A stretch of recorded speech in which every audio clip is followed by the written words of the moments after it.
Gracias. Gracias.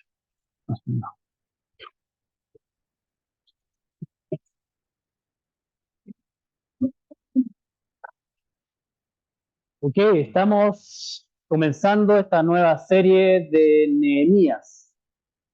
Quizá Nehemías no es un libro muy leído en la Biblia, está como entre medio, un poco escondido, ¿ya? Así que déjeme contarle un poco cuál es el contexto de Nehemías, dónde se encuentra Nehemías. Para entender el contexto de Nehemías, tenemos que recordar un poco la historia del pueblo de Dios. Cuando ellos salieron de Egipto, se dirigieron a la tierra prometida y lograron establecerse allí. Y disfrutaron la bendición mientras obedecían las leyes que Dios les había dado.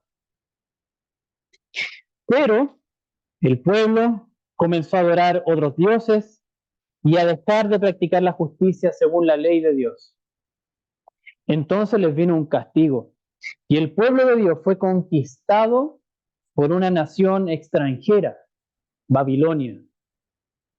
De los sobrevivientes los obligaron a dejar su tierra e irse a vivir en Babilonia. Eso es lo que se conoce como el exilio, la época del exilio. Sin embargo, después de 70 años, Dios tuvo misericordia de su pueblo e hizo que los reyes persas, como leemos acá, dejaran regresar a su pueblo de vuelta a la tierra prometida. Este proceso de regreso y reconstrucción de Jerusalén es el tema principal de algunos libros como Esdras, Nehemías, Zacarías y Ageo. Y en el caso de Nehemías se trata de la reconstrucción de los muros de la ciudad, la reconstrucción de los muros de Jerusalén. Pero no solamente esto trata de una reconstrucción física del lugar, sino que en muchos aspectos también se trata de una restauración espiritual del pueblo de Dios.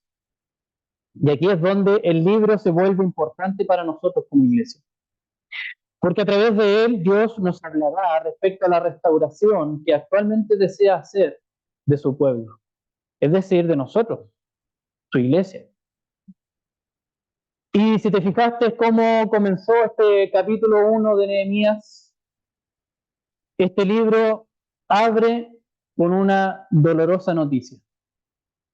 Como si Nehemías quisiera advertirnos que el dolor es utilizado por Dios para la restauración de su pueblo. Cosa extraña tal vez, porque algunos creen que cuando Dios restaura a su pueblo lo hace por medio de bendiciones y se entiende por bendiciones como cosas agradables y placenteras. Pero el Espíritu Santo nos enseña por medio de Nehemías que Dios utiliza el dolor como experiencia en la historia de su pueblo para obrar en ellos su restauración. Como iglesia que anhela la restauración. Hermanos, ¿anhelan restauración? ¿Sí? Como iglesia que anhela la restauración de Dios, debemos tener en cuenta para qué Dios está usando el dolor en nuestra congregación y conducirnos hacia los propósitos que Él busca para con su iglesia. Entonces la pregunta que viene es, ¿cuál es la utilidad del dolor en la restauración que Dios hace de su pueblo? Y podemos ver acá en este primer capítulo de Nehemías que el dolor nos advierte, el dolor nos quebranta y el dolor nos recuerda. Vamos viendo esos tres puntos. Oremos al Señor. Padre Celestial, tu palabra fue leída, Señor. Ahora, Padre bendito, pedimos que tu Espíritu Santo escudriñe nuestro corazón en la medida que vayamos repasando el texto, Señor. Que tú vayas sacando de nosotros, Señor, cualquier cosa que te desagrada, Señor. Baja nuestras barreras, ayúdanos a estar concentrados también, Señor, a no distraernos, que tú seas lo más importante para nosotros en este momento, Señor. En el nombre de Jesús te lo pedimos, Señor. Amén. Ok, entonces, ¿cuál es la utilidad del dolor en la restauración que Dios hace de su pueblo? Y el primer punto nos dice que el dolor nos advierte de que vivimos en un tiempo intermedio, donde la restauración aún no está completa. ¿Por qué decimos que vivimos en un tiempo intermedio? Porque es como lo presenta Nehemías. Te fijaste, versículo 2, cuando pregunta por su pueblo, se refiere a ellos como los que habían escapado y sobrevivido a la cautividad y por Jerusalén. Esta mención entonces se refiere a una nueva época de restauración en la historia del pueblo. Parece ser que la cautividad ha quedado atrás. Y se menciona la ciudad de sus antepasados como una ciudad que ha sido habitada nuevamente. Pero, versículo siguiente, versículo 3, nos presenta el estado actual en que se encuentra el pueblo. Los que sobrevivieron, dice, a la cautividad allá en la provincia, están en gran aflicción y oprobio. Y la muralla de Jerusalén está derribada y sus puertas quemadas. Por eso lo llamamos tiempo intermedio. Porque por un lado, este pueblo ha vuelto a resurgir como nación en su tierra, adorando a su Dios. Pero por otro lado, la restauración no está totalmente alcanzada, ya que aún sufren gran aflicción y oprobio, o sea, humillación, incluso estando en su tierra adorando a su Dios. Diríamos que este tiempo se sitúa entre la ya alcanzada liberación de Babilonia y la todavía no alcanzada restauración gloriosa del pueblo. Ahí está, entre medio. Si lo aplicamos a nosotros como iglesia, podemos reconocer que también vivimos en un tiempo intermedio. Pues Dios, por medio de Jesús, ya nos ha liberado de la esclavitud del pecado y la muerte eterna, pero todavía luchamos con tentaciones pecaminosas y pasamos por la experiencia de la muerte física, ¿cierto? Esperando aquella segunda venida de Cristo, cuando seamos transformados, dejando este cuerpo de pecado y recibamos un cuerpo glorificado, semejante al suyo, sin pecado ni muerte. Pero mientras tanto, la experiencia del dolor nos va a advertir que estamos en el tiempo intermedio y necesitamos seguir en el proceso que Dios está haciendo hasta completar nuestra total restauración. Esto me hace pensar en una de las cosas bonitas que podemos ver en Chile, como es la Teletón. Me imagino que todos conocen la Teletón. En esa obra vemos a niños que completan un proceso de rehabilitación, pasando por un largo recorrido de esfuerzo y perseverancia. Las caídas dolorosas les advierten que la rehabilitación sigue en proceso y no ha finalizado todavía. El equipo de apoyo que reciben sería irresponsable si les dijera, están listos, ya no habrá más caídas. Si sabe que todavía ese niño no consigue la fuerza necesaria para caminar. Del mismo modo, la iglesia de Cristo se encuentra en una rehabilitación espiritual. Habrán caídas dolorosas en el proceso. Puede ser por el pecado propio o por el pecado de otros en contra nuestra que nos hagan tropezar y caer en la vida. Mientras estemos en el tiempo intermedio, la experiencia del dolor se hará presente. Una vida alcanzada por Dios comienza un proceso de restauración, similar a una rehabilitación, donde se sigue un largo recorrido de esfuerzo y perseverancia con caídas dolorosas que nos advierten que la restauración aún está en proceso. Con la esperanza, sí, de que llegará el glorioso día cuando Cristo vuelva y restaurará todas las cosas, y a nosotros también. Esperamos ese día, ¿no es cierto? Algunos creen que la experiencia del dolor en la vida cristiana es algo que no debiera existir. Incluso hay quienes, para atraer gente a sus iglesias, ofrecen el famoso pare de sufrir. ¿Me escuchado? Pare de sufrir. Como si al formar parte del pueblo de Dios, el dolor deja de existir en una persona.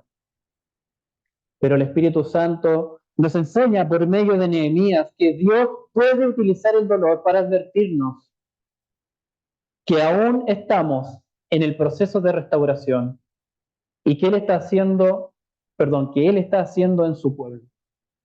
Para recordarnos que no ha terminado con nosotros, que no nos dejará a medio terminar y desea completar todavía aquella preciosa obra de hacernos cada vez más parecidos a su Hijo Jesucristo.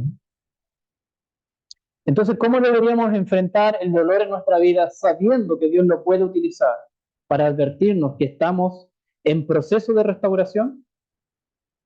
En primer lugar, no debemos pretender que somos un producto acabado, en el cual Dios ya no tiene nada más que restaurar en nosotros, sino por el contrario, sabiendo que estamos en proceso de restauración, deberíamos reconocer que el dolor puede ser una herramienta utilizada por Dios para indicarnos algo que necesita seguir restaurando en nuestra vida. En consecuencia, debemos reconocer el dolor como un sentimiento válido en nosotros. A veces he escuchado a algunos cristianos como si tener pena, dolor o algo fuese contrario a su fe. No es así, hermano. Sin negarlo, ni ocultarlo. Lo que debería llevarnos a poder hablar sin vergüenza de nuestros sufrimientos unos con otros. Es lo que queremos hacer en las casas de oración comunitaria. Y aquí, especialmente hago un llamado a los hombres que se nos enseñó desde pequeños que los hombres no lloraban. Que el sufrimiento no era parte de nuestra vida. ¿Sí? Es parte de nuestra vida. El mismo Jesús se lamentó al ver Jerusalén. Vimos ayer que Él es el hombre perfecto, entonces. Nosotros también participamos de esa experiencia. Por otro lado, debería llevarnos a recibir las palabras de otros cuando nos puedan advertir del daño que le hicimos. ¿Cierto? Estamos en restauración, hay pecado todavía en nosotros. Y ese pecado puede dañar a otro. Y ese otro puede advertirnos y decirnos, oye, ¿sabes qué? Pecaste, me dolió, me hiciste esto. Y recibir esto con humildad para aceptar que nos equivocamos. Y sinceramente pedir perdón por ello. Que el Señor nos ayude en esto, queridos hermanos. Entonces, ¿cómo puede utilizar Dios el dolor para la restauración de su iglesia? Ya decimos que el dolor nos advierte. Estamos en un tiempo intermedio de restauración. Pero también el dolor nos quebranta para llevarnos a la confesión y el arrepentimiento de pecados, que es lo que vemos en Nehemías, en los versículos 4 al 7. El impacto de la noticia dolorosa en Nehemías lo lleva a elevar su oración al Señor. Fijémonos, versículo 4. Cuando oí estas palabras, me senté y lloré. Hice duelo algunos días y estuve ayunando y orando delante del Dios del cielo. Luego nos presenta el contenido de su oración, versículo 6. Que estén abiertos tus oídos y tus ojos para oír la oración de tu siervo, que yo hago ahora delante de ti día y noche por los israelitas tus siervos, confesando los pecados que los israelitas hemos cometido contra ti. Sí, yo y la casa de mi padre hemos pecado, dice Nehemías. Nehemías sabe que la causa de tanto dolor, en este caso, es el pecado propio, suyo y de su pueblo. Antes de echarle la culpa a cualquier otra cosa, Nehemías mira su propio corazón y con sincero arrepentimiento pronuncia esta oración de confesión de pecados. Con esto nos quiere enseñar que la oración de arrepentimiento es el comienzo de la obra de Dios para restaurar a su pueblo. En el caso nuestro, como Iglesia de Cristo, también podemos recibir dolorosas noticias que nos quebrantarán para llevarnos a la confesión y el arrepentimiento de los pecados delante de Dios. Esto no porque a Dios le guste vernos sufrir, sino porque muchas veces nuestro corazón se ha endurecido tanto que podemos acostumbrarnos al pecado sin que nos duela practicarlo. Entonces Dios nos quebranta como una manera de hacernos reaccionar, Nos hace sentir un poco de lo que Él siente con el pecado de su pueblo y dolernos, para que al igual que Nehemías, reconozcamos que estamos mal. Como decía ahí, confesando los pecados que hemos cometido contra ti. Versículo 6. Hemos dañado esta relación entre Dios y nosotros. ¿Han oído hablar de la analgesia congénita? Yo creo que no, yo tampoco. Así que vamos, no. Lo estuve averiguando en la semana. Es un trastorno, una enfermedad que impide a una persona sentir dolor físico. Que se llama analgesia. Una persona no siente dolor físico. La revista BBC habla de este trastorno y dice, a simple vista, la idea de vivir sin sentir dolor pareciera ser un sueño ideal. Esto es como un superpoder. Sin embargo, lejos de garantizarnos una vida libre de penurias asociadas al malestar físico, la incapacidad de experimentar dolor, que es una de las formas que tiene el cuerpo para indicarnos que algo le está causando daño, nos coloca en una situación de alto riesgo. Si no sentimos dolor, ¿cómo darnos cuenta de que nos hemos roto un brazo o de que quizá nuestro apéndice está a punto de estallar en pedazos? Esta rara enfermedad es real. Existen personas en el mundo que no sienten el dolor físico. Se han quemado, se han golpeado, cortado, quebrado muchas veces, teniendo que llevar en su cuerpo las consecuencias del daño sin poder advertirlo con las señales del dolor físico. En el plano espiritual, es como si naciéramos con un tipo de analgesia congénita. Dios nos ha dado conciencia de lo bueno y lo malo, y nos dio su ley que encontramos en la Biblia, pero pareciera ser que el ser humano no siente dolor cuando comete pecado en contra de Dios. Todavía más, pareciera ser que el pecado causa placer, y es agradable en vez de doloroso. Pero similar como ocurre con la analgesia, pasamos por una vida donde nos vamos quedando rotos y vamos derecho a la muerte eterna si no somos advertidos de la mala situación en que nos encontramos. Así es como Dios puede usar el dolor en su obra de restauración para advertirnos. Esto está mal. No es así como yo diseñé la vida para que la vivas. No lejos de mí, vuélvete a mí. Reacciona, ven a mí en arrepentimiento, confesando tu pecado. Hay algunos que creen que la restauración de Dios consiste en devolver al cristiano algunas cosas que perdió. Incluso hay quienes usan la frase que Dios te devolverá lo que el diablo te quitó, poniendo en el centro de la restauración cuestiones que vienen desde afuera de la persona, ¿ya? Que le serán dadas, no sé, regalos, cosas materiales, etcétera.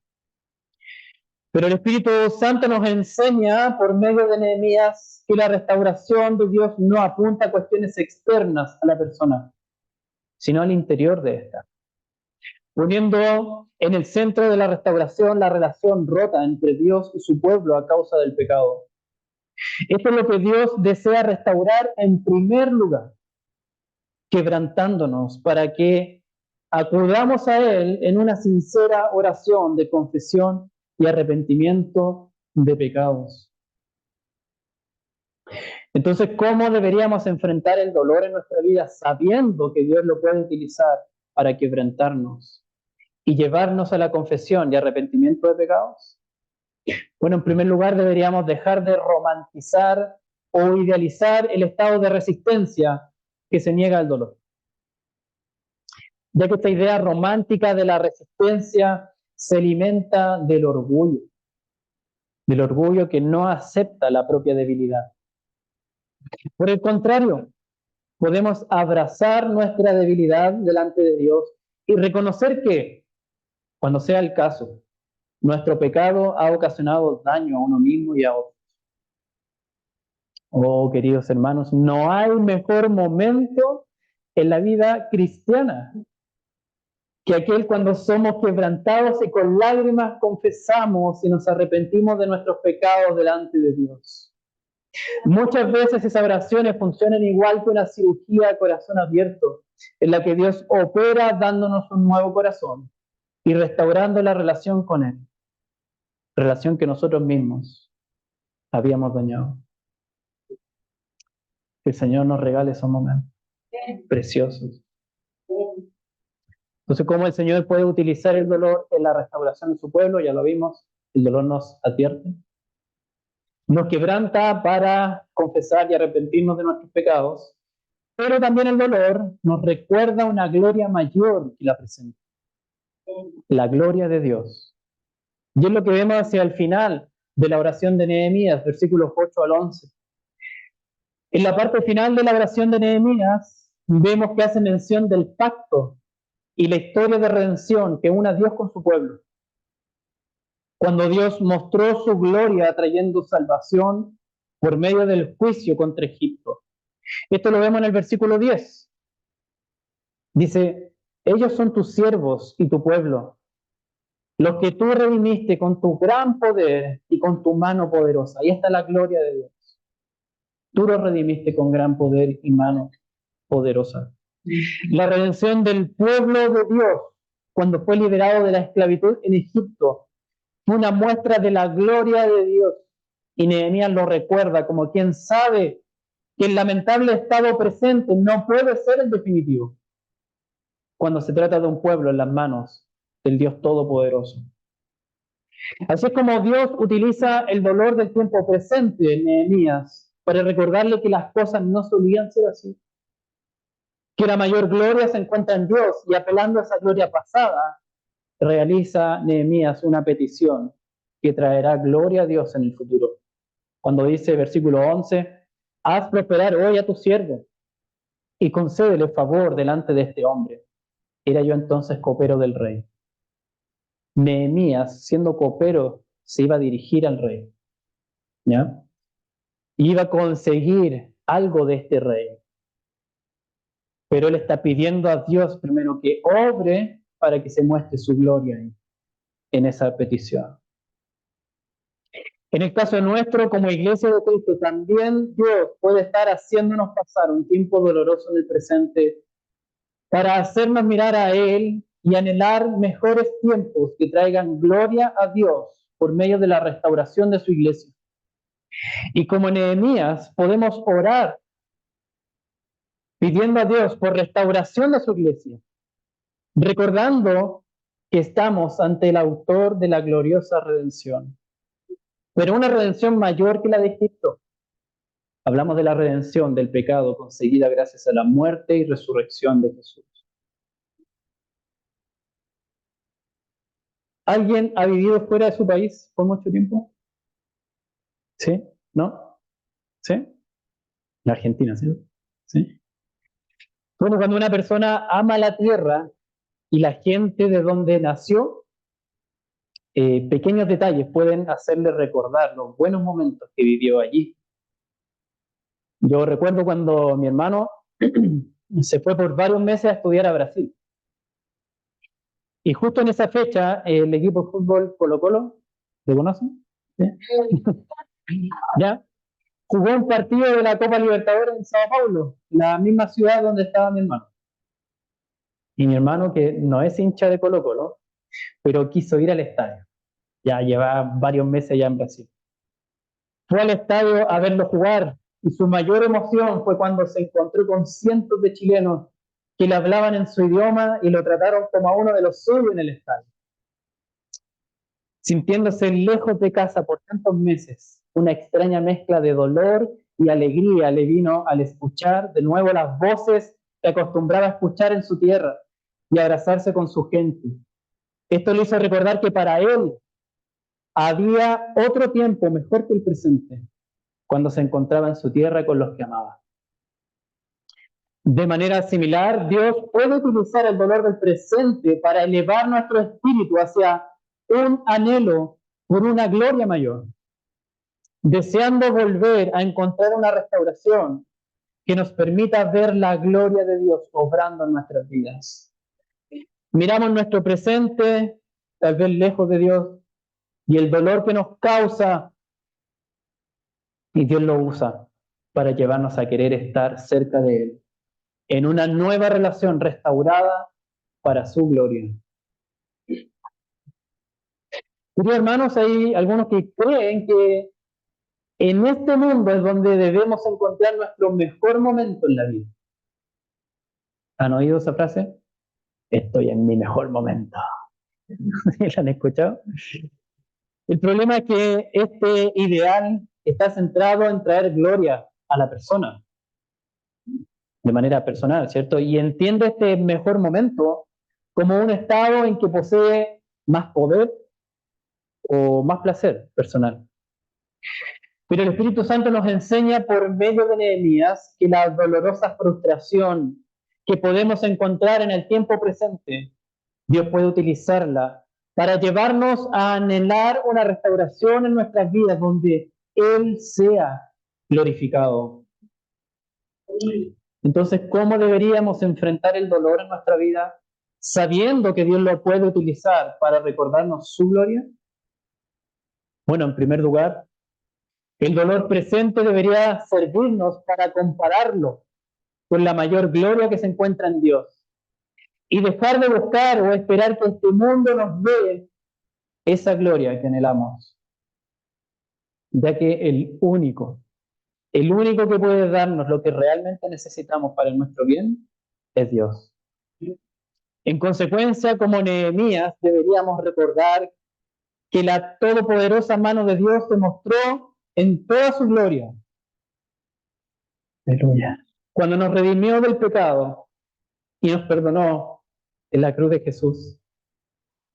Y con esa redención en mente, elevar nuestra oración a Dios pidiendo una restauración gloriosa en el presente para nuestra vida, en lo personal y para su iglesia. Para ir terminando entonces, queridos hermanos, ¿cuál es la utilidad del dolor en la restauración que Dios hace de su pueblo? El dolor nos advierte, nos quebranta y nos recuerda. Posiblemente hay algunos que están pasando por situaciones dolorosas en sus vidas. Tal vez llevan años así y se preguntan, ¿por qué Dios permite que sufra estas cosas? Déjame decirte que esa es una respuesta muy personal que Dios da. Y sería irresponsable de mi parte querer responder una pregunta como esa a nivel general. Pero sí puedo decir, conociendo al Dios que la Biblia nos revela, que Él no es un Dios que le da la espalda al que sufre, o que solo está ahí cuando las cosas van bien, sino que, porque el dolor del pecado humano era tan grande y se haría eterno, separado de Dios, es que Él se hizo hombre y se convirtió en lo que la Biblia llama el varón de dolores, experimentado en quebranto. Como leímos en el Evangelio, Jesús también lamentó la situación de su pueblo. Pero a diferencia de Nehemías, que se dirigió a Dios para que lo restaurara, Jesús era Dios hecho hombre, pagando el precio de la restauración como varón de dolores, experimentado en quebranto. Jesús fue la respuesta a la oración de Nehemías, de una forma mayor y más gloriosa de lo que él esperaba. Tal vez tú hoy te encuentras como Nehemías, quebrantado por el dolor y anhelando la restauración personal en tu vida. Déjame decirte que es desde el suelo, habiendo tocado fondo, desde donde la cruz se ve más grande. Desde ahí miras a Cristo por fe como el varón de dolores experimentado en quebranto, mostrando la gracia de Dios y su misericordia con que te anuncia que hay perdón, hay restauración disponible para ti en este día. Confiesa tus pecados y arrepiéntete delante de Él. Y Dios te tomará para comenzar una nueva obra de restauración en tu vida. Oremos, queridos hermanos.